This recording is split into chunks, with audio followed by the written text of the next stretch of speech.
Hello, and welcome to Global Ed Chat, the podcast of stories from Durham College, where we share stories of learning without boundaries. My name is Janine Knight-Grofe, and I am your host for this episode. And today we're talking about IEW. So yeah, I have another acronym for you. IEW is International Education Week. And International Education Week is celebrated around the world. It actually started off in the United States a couple of decades ago. And now, organizations, educational and NGOs around the world are celebrating all of the positive things that international education brings to this world: cultural exchange, intercultural understanding, and just a better, more inclusive way of learning.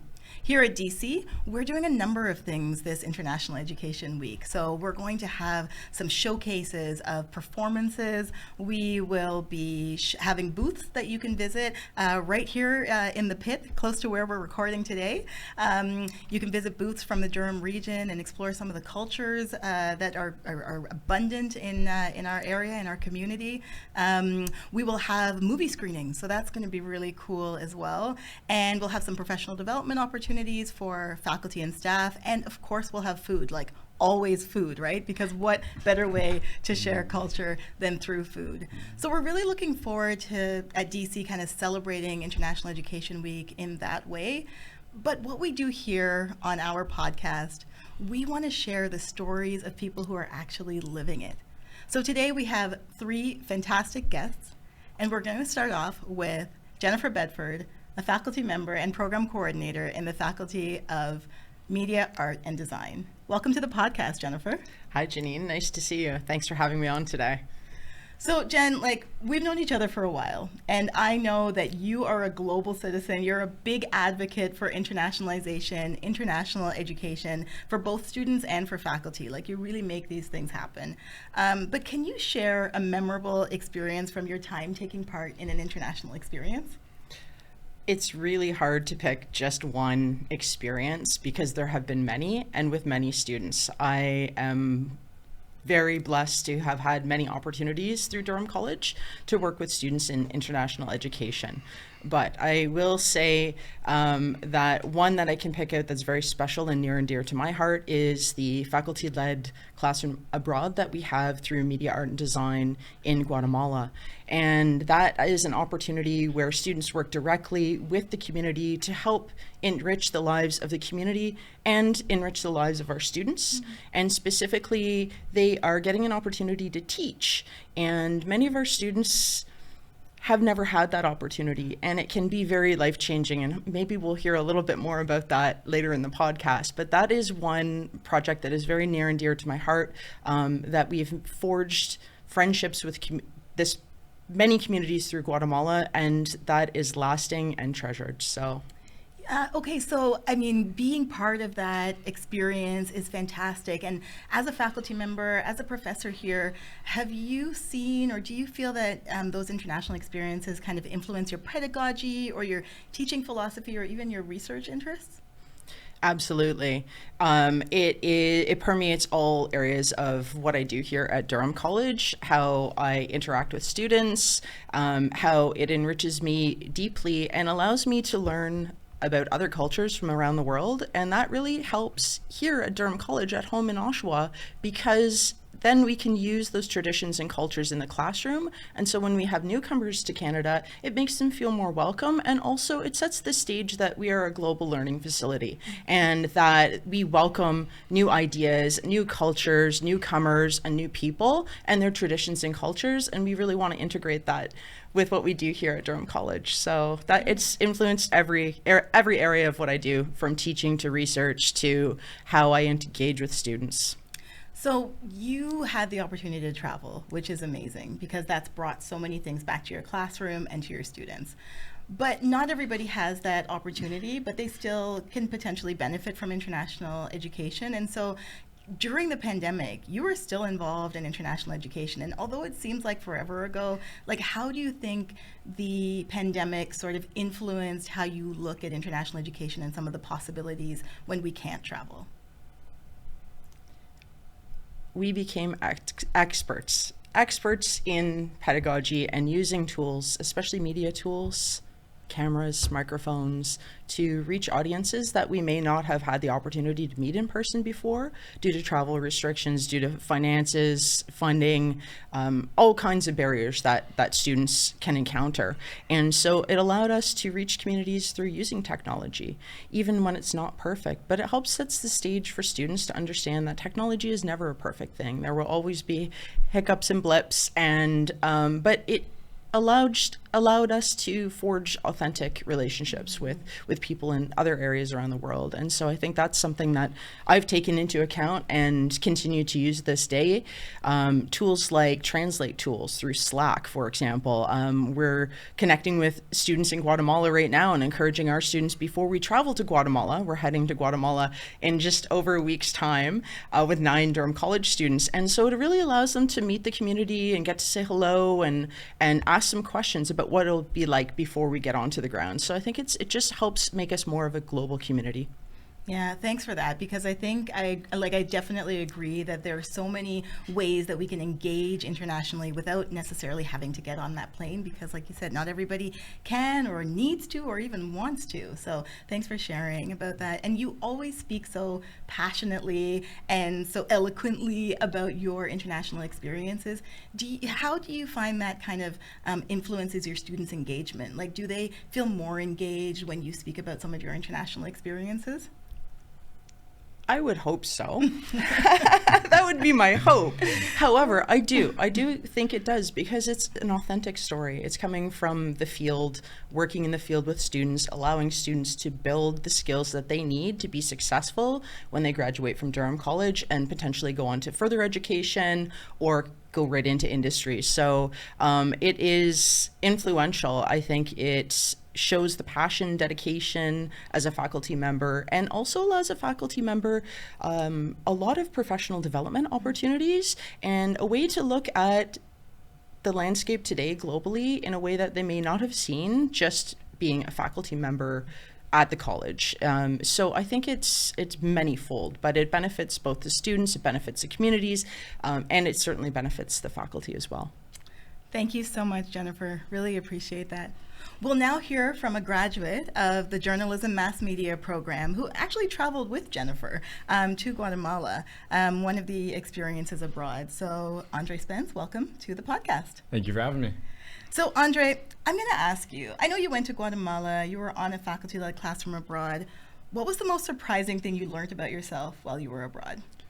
I'll say the most surprising thing is actually I gotta think about that. How much I liked exploring just new places. The whole journey of getting there, mind you, I was sick as a dog. I was very sick, but just the whole point, it's not the whole point, but the whole travel just made me forget about all of that. Going through the bus rides on the bumpy roads and exploring just all the different roads, mountains, going through the valleys. It was so much fun to see all of it firsthand. And it's an experience you can't get through a camera or get through a video recording. And it was just so much fun. So can you tell us a little bit, like, when did you go to Guatemala and what was it for, and kind of maybe a few things that you did there? So we went on February 23rd of last year. It was about a week trip. Sorry, of this year. Yeah. Yes, of this year. And we went on, it was for the faculty-led classroom abroad to Guatemala. It was for the Home and Away Storytelling Project. And essentially we went to mentor and connect with Mayan students in Guatemala, hear their stories that aren't always broadcasted out, and also teach them skills for them to bring those stories to light so that more people can become aware of what's happened in those communities in Guatemala. What did you discover about your hidden talents when you were on that journey, that faculty-led classroom abroad in Guatemala? Did you discover anything about any hidden talents that came out in that travel experience? I don't know if I'll call it a talent, but I would call it just of course we had a plan about what we had to do, but just kind of going with the flow within those plans and just letting everything come naturally, and it felt authentic. Okay, so you were in Guatemala. Like, I'm assuming, I've never been, but I'm assuming it's very different from Canada as a whole, from our region here, from Oshawa, from the Durham region. So I'm assuming you were kind of outside of your comfort zone for some things. Like, how did that feel? Can you talk us through, like, how did it feel just being outside of your comfort zone? It was nervous at sometimes. just because as soon as we landed, it's visually very differently built compared to where Oshawa is right now. And especially seeing in Ontario, very flat lands. We have our minor hills, but it's not extreme mountains unless you go to the west side, which I need to. But getting comfortable with going through the extreme like elevation changes, or being in a scenario where I don't speak the language that everyone else speaks there. So there was a language barrier, but I had to work around that. And it was a challenge at times, but we ended up finding ways to work around it.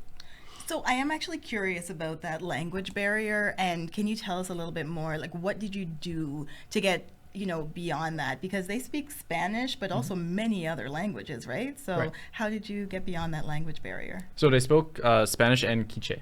And when it came to Spanish, I had this the Google Translate app on my phone, which saved me. But when it came to Quiche, we had amazing translators and also guides, and I would call them friends now, who were with us the whole time, who made the whole experience. So it was intimidating at first, but they made it comfortable. Nice. And it kind of broke the barrier, broke the ice between everyone that was there.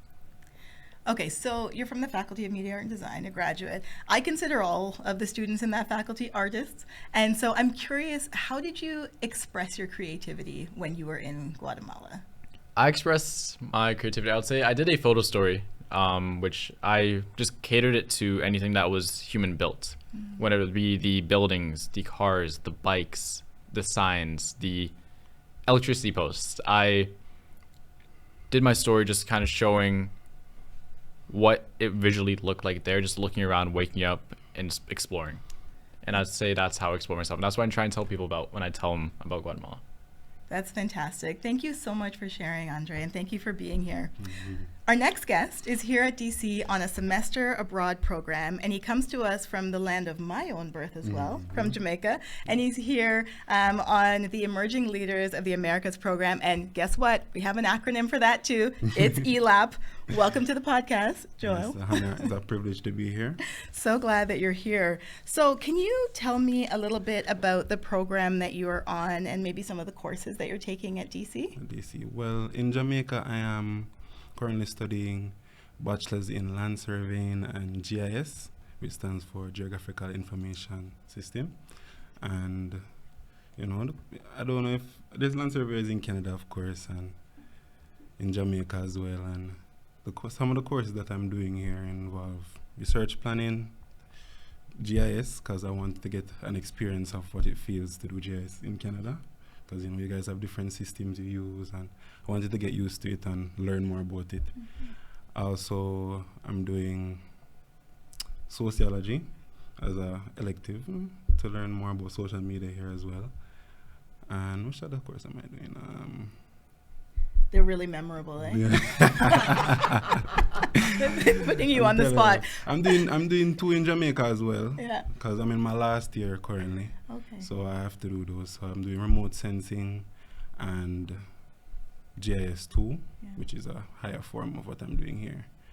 So yes, that's some of the courses I'm doing. So kind of that speaks to some of the international education opportunities that we talked about before, because you're doing 2 courses still back at home, yes, while you're here on a semester abroad program. And maybe since you're too humble to mention it, I'm going to say the ELAP program, Emerging Leaders of the Americas, is designed to bring leaders, future leaders of their countries to Canada to have a semester at a post-secondary institution. So we're really glad that you're here, and I'm sure you're contributing a lot to your classes. Definitely. So, okay, your education system, maybe, where you're from, Jamaica, Durham region. Can you tell us about an unexpected cultural difference that you've encountered so far? All right, I can think of probably 2 right now off the top of my head.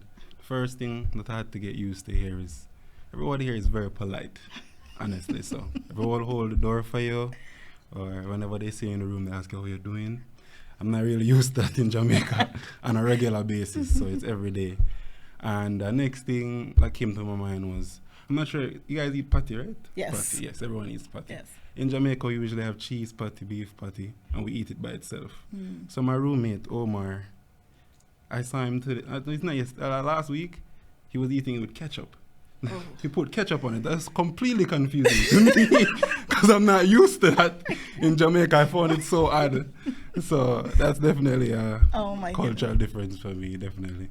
That's hilarious, but I might have to say that Omar might be unique because I've never heard of or seen that. Yes. But, never know. Yes, definitely. Okay, so you've only been here now for just over a month, Yes, about about a month and a half. Yes. Have you picked up any slang phrases? Slang?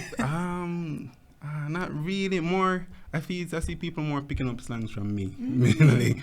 Because, my patois is very strong, so code switching kind of gets hard for me sometimes, but I try to keep up. So there are times when me go deep into the patois and I don't realize, so I have to be keeping myself grounded. So when people realize that, they sometimes copy me, but I say like a wagwan or something to me, so stuff like that. So not really. I haven't really picked up any fully yet. So more, I guess I will. Yeah. I interact with more people, but yeah. Yeah, and the code switching is real. So yes, thanks for raising that. Definitely. So what's your favorite spot on campus so far? Right now, apart from my room, the fish at the pond at the side. I really enjoy going there with my friends. We get some fish food and throw it in the pond, and we see a lot of fishes gathering. It's very nice though, very nice view, very relaxing after a long day sometimes to go there. So I'd say that's my favorite place. That is so nice, and I've Definitely. been here for 6 years, and I've never Yes, thought to go there and definitely. put It's very food nice. and look at the fish. Yeah. Thank you. That's actually a tip, so thank you for that. No That's problem. great. Okay, so I know you've talked a little bit about the program that you're doing back at University of Right, Technology yes. in Jamaica. Curious about those differences, and if there was a professor or a class that's kind of surprised you with their teaching style or maybe even the content. So being here, I realized that majority of the teachers, after a class is finished, they give you like a activity to do. In most cases, the activities they give me is due at the end of class, right? In Jamaica, we used to get homework or classwork to do, but we usually can carry it home. So I find it to be a very good initiative. It helps to solidify what we learned for the day and double down things. So that's probably the main thing that I'd say as a teaching style that really fascinated me here. Interesting. Personally. Again, so you've just been here for a couple of months now, but how do you feel this experience is changing your view on education? All right, so asking that, the only thing I could compare it to is education here to UTech. So being here, what I've realized is a very pronounced thing in comparison to UTech is that there is a very abundance of equipment, right? So they'd give you a certain amount of knowledge, but because there's a vast amount of equipment here, access to different databases and stuff like that, it helps to solidify whatever you're learning in that class right now. But in comparison to like at UTech, the equipment isn't as much, but they give a lot more information to make up for that lack, right? So here it kind of taught me the importance of both access of equipment and database, and the knowledge that you can gain from it as well. So I'd say that was the main thing for me personally. That's just so incredible with the teaching styles like really coming together and solidifying in the form of Joel. So that's wonderful. I love that. Yes, so that was Jennifer Bedford, Andre Spence, and Joel Anthony Allen. Thank you so much No for all of problem. you for being here on the podcast today. So you've heard from everybody a lot of passion, some, life-changing experiences, a lot of positivity. But we got to say that international education isn't just this. Like going to study for a short time or a long time, it can be scary. It is definitely expensive, and it means a lot of cultural adjustments. And not to mention, right now we have many students at DC and across Canada who are like really uncertain about their future in terms of study and work permits and what that will mean for them. So international education isn't just all of the positivity and just all of the wonderful experiences, but from the stories today, I hope we've shared that having an internationalized education has so many personal, professional, intercultural benefits, and also there are supports available for the challenges that are certainly going to be a part of it. So that's all for this episode. We do hope you'll join us next time when we're going to talk to students about how they can get global at DC through the Global Learner Recognition Program. I also hope we'll see many of you at the IEW events that are taking place this month in November, and it's going to show how DC celebrates international education at its best. So to find out about all of the events, check out the show notes and follow us on social media at Durham College International and at DC Education Abroad. So once again, I'm Janine Knight-Grofe. Thank you so much for your time with us. We'll see you next time on Global Ed Chat, sharing stories of learning without boundaries at Durham College.